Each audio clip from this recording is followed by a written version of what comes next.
Hey everyone, welcome to another espresso. Thank you so much for joining me. I wanted to speak about what the best companies are doing to keep their people.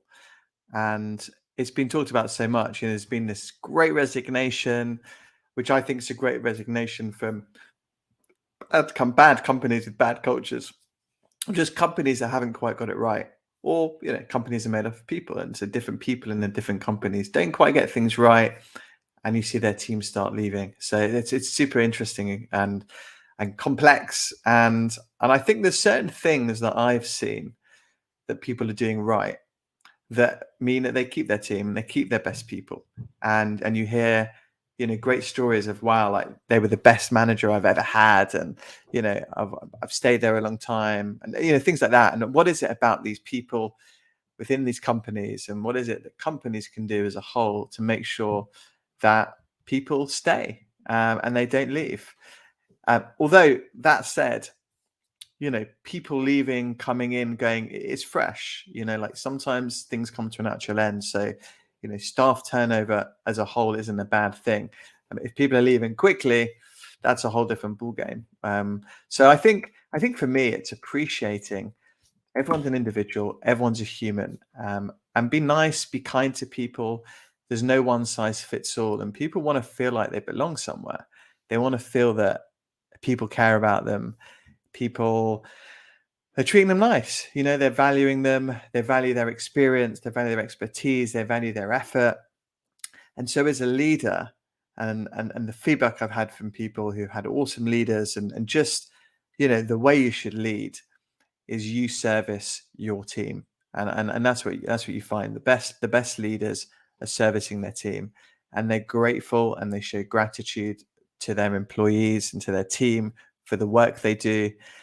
They spend time getting to know them. I think a great culture is a culture in which people care about each other. They ask people, how you doing, how you feeling.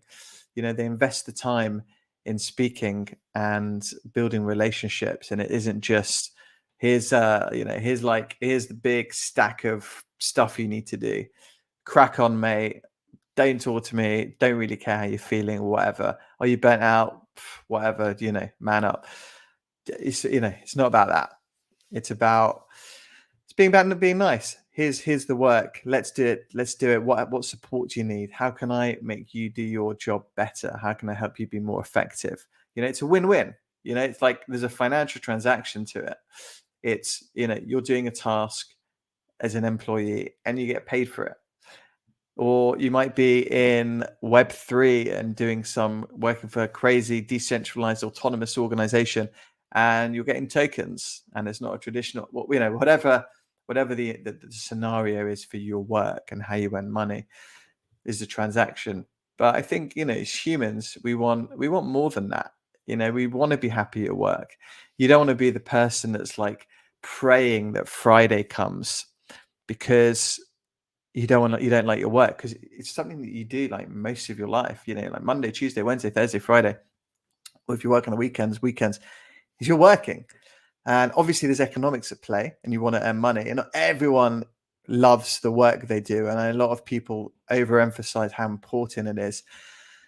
But you only live once, and if you can find something that you enjoy, aspects that you enjoy, it's so worth like quadrupling down on it, because you'll perform better, you'll be better at it, you'll enjoy it but more.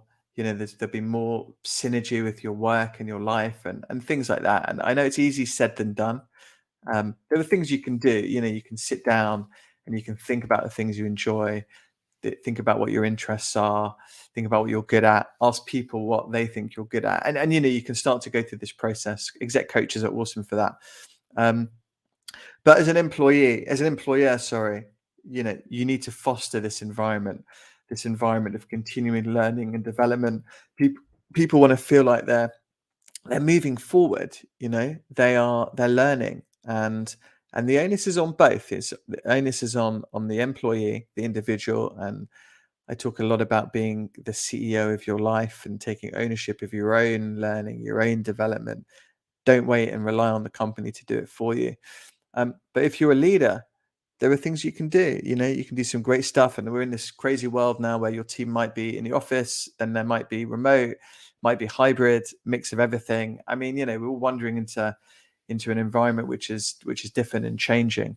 And as a leader, as an organization, you do the best you can to foster relationships, to make people feel that they are part of something, they buy into the purpose, they know why they're doing it, and they feel like you care. And you find people respect that. If you do your best to live by your values and you behave in the right way, then your team appreciate it and they'll go the extra mile for you.